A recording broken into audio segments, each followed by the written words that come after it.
จ็บไหมเจ็บอะไรเลยวิดีโอได้ไหมเจ็บไหม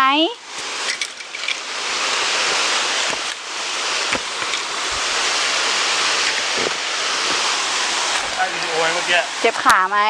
ไม่เปลี่ยนอะไรเลยครับ